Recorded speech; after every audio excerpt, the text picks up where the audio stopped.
જય સોનલમાં જય મોગલમાં કેમ છો બધા મજામાં આશા રાખું છું કે આપ સ્વસ્થ મસ્ત તંદુરસ્ત અને વ્યસ્ત છો welcome back to our new vlog mummy અત્યારે જો આ સાફ કરે છે હું મમ્મી બનાવવાનું છે આ જીરું સોડા બનાવી હા ઘરે બનાવી ઠંડી જીરું ઠંડુ હોય આપણે જે બહારની સોડા પીએ ને એ થોડીક એમાં એડેડ ફ્લેવર ને બધું નાખેલું હોય એડ કરેલું હોય અને અમે અત્યારે ઘરે બનાવીએ છીએ તો ઘરે સોડા કેવી બને છે એ આપણે ટ્રાય કરીએ કેવી બને છે મમ્મી શરૂ કરી દેવું એક વાટકી જીરું લેવું જો આ એક વાટકી જીરું લેવાનું આખું બરાબર હવે હું તીખા લઈ આવું હવે એમાં તીખા નાખવાના તીખા એટલે કે મરી નાખવાના આપણે જે જીરું નાખીને એનાથી થોડાક ઓછા નાખવાના આ છે તીખા તીખા એટલે કે મરી તો થોડાક આપણે એમાં મરી નાખશું થોડાક મરી હોય ને એટલે થોડોક આપણને ન થાય બરોબર ને સ્વાદ આવે તો આમાં અત્યારે જીરું અને મરી નાખી દીધું છે આ જીરું છે તીખા છે એને શેકી આને નાખવાનું શેકી નાખવાનું અને બરોબર આમ એમ થાય કે કલર બદલી ગયો અને થોડો ગેસ ધીમો કરશું ધીમા ગેસે શેકવાનું કલર બદલી જાય ત્યાં સુધી અને પછી આને મિક્સરમાં દળી નાખવાનું મિક્સરમાં ક્રશ કરી નાખવાનું બરોબર ને હા અને પછી એને રીત બધી પછી બોલું છે બદલી ગયો છે હવે ઉતારી લઉં કલર બદલી જાય ને એટલે આને ઉતારી લેવાનું ઉતારી લઉં હવે આને બરોબર ઠરવા દેવાનું ઠરી જાય પછી મિક્સરમાં ક્રશ કરી નાખવાનું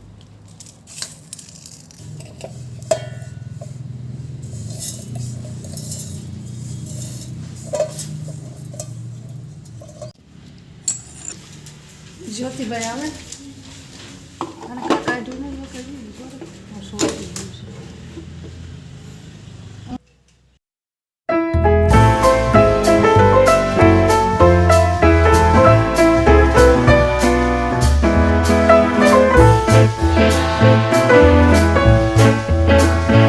ભૂકો થઈ ગયો છે ભૂકો થઈ ગયો છે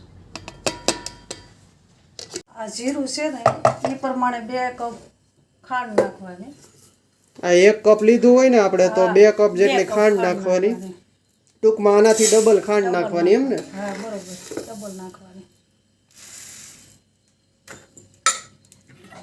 અને પછી પાણી નાખવાનું કપ ખાંડ છે તો 2 કપ પાણી નાખવાનું બરોબર ખાંડ જેટલું પાણી નાખવાનું હા બરોબર આમાં સાહણી છે ને બરોબર એટલે કડક નહીં કરવાની એકદમ લીસી કરવાની હવે આ સાહણી છે ને ખાંડ ઓગળી જાય અને તારને નહીં કરવાની 2 તાર 1 તાર એમ નહીં બરોબર આમ તેલ જેવી લીસી કરવાની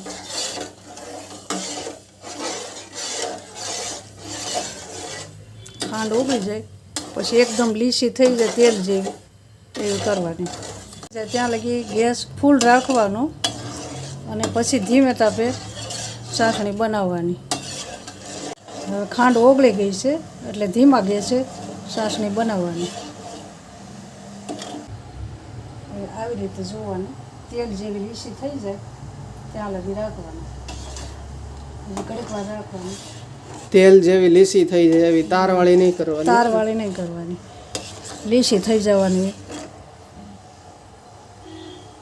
હજી થોડીક વાર રાખીએ હવે લીસી થઈ ગઈ છે તેલ જેવી ચાસણી હવે આ ઉમેરી દેવાનું છે આ આપણે જે ક્રશ કર્યું ને હા જીરું અને મરી એ અંદર ઉમેરી દેવાનું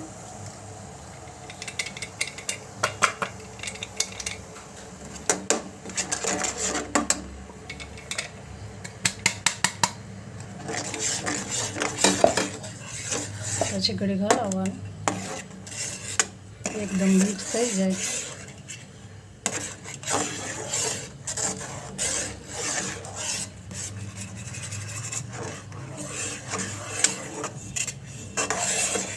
કલર બદલી જાય ત્યાં લગી રાખવાનો પછી ચાટ મસાલો નાખવાનો અને પછી હંચળ નાખવાનું નીચે ઉતારી કેટલું નાખવાનું 2 ચમચી હંચળ કલર બદલી ગયો છે હવે આમાં ચાટ મસાલો નાખવાનો 2 ચમચી. ચાટ મસાલો નાખવાનો. હા,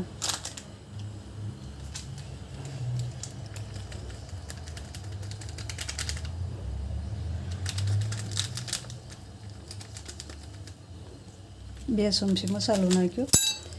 હવે ઘડીક વાર હલાવી પછી સંસળ નાખવાનો. હંચળ નાખવાનું.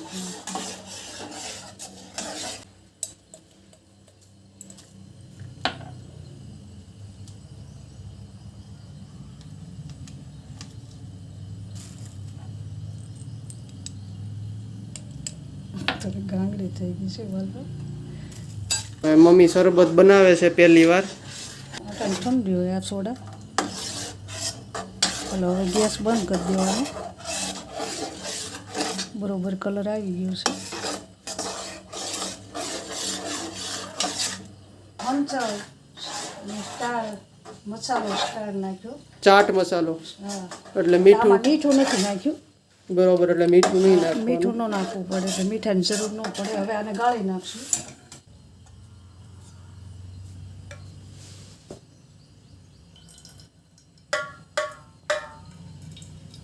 આ તો કાલા જેવું થયું મમ્મી. કહું ભૂપીતા હોય એવું લાગે. આને ઘડીક વાર ઠરવા દેવાનું. અને આ કેટલા મહિના સારું રહે? 6 મહિના સારું રહે. 6 મહિના સુધી આને કાંઈ ન થાય. ફ્રીજમાં મૂકી દેવાનું. ફ્રીજમાં મૂકી દેવાનું અને પછી પીવું હોય એટલું પીધે રાખવાનું. કોઈ પણ મહેમાન આવે એટલે તાત્કાલિક તૈયાર થઈ જાય. આ જો ગળાઈ ગયું છે. હવે આમાં બરફ નાખવાનો અને ઠંડુ બરફવાળું પાણી નાખવાનું. પહેલાં આ નાખવાનું.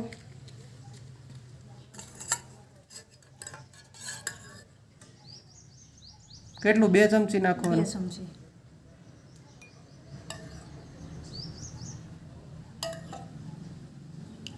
પછી વધારે ભાવે તો વધારે નાખવાનું.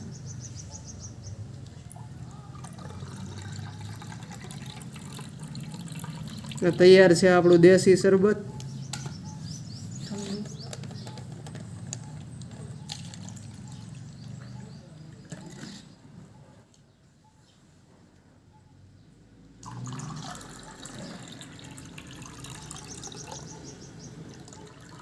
શરબત તૈયાર.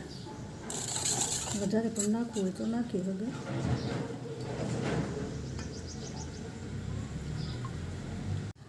તો ભાઈ મમ્મીએ શરબત બનાવ્યું છે. ચાલો ટેસ્ટ હવે ટેસ્ટ કરીએ. મજા આવે છે.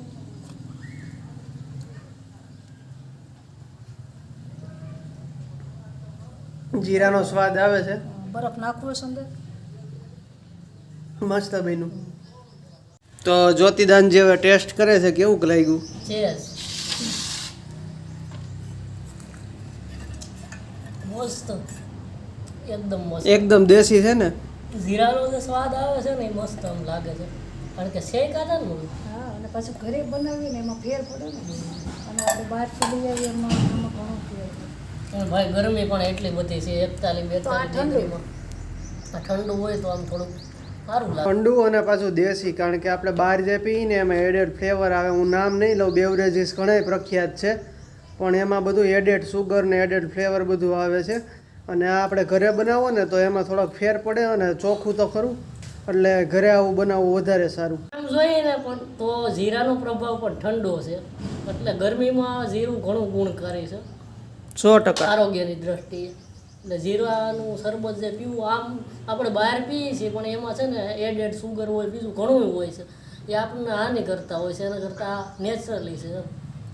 મમ્મીએ પાયું છે, હવે મમ્મીને તો ભાઈ થોડુંક સખાડવું પડે ને, કઈ મમ્મી નો પીવે માલે. નાનપણથી મને તો જીરું એકદમ પ્રિય છે. પહેલાં લૂકું ખાતો.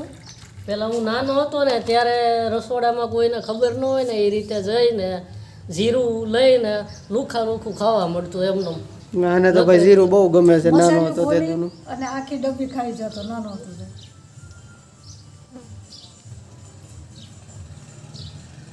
મજા આવી જાય. કેમ, સારું લાગ્યું? મસ્તી.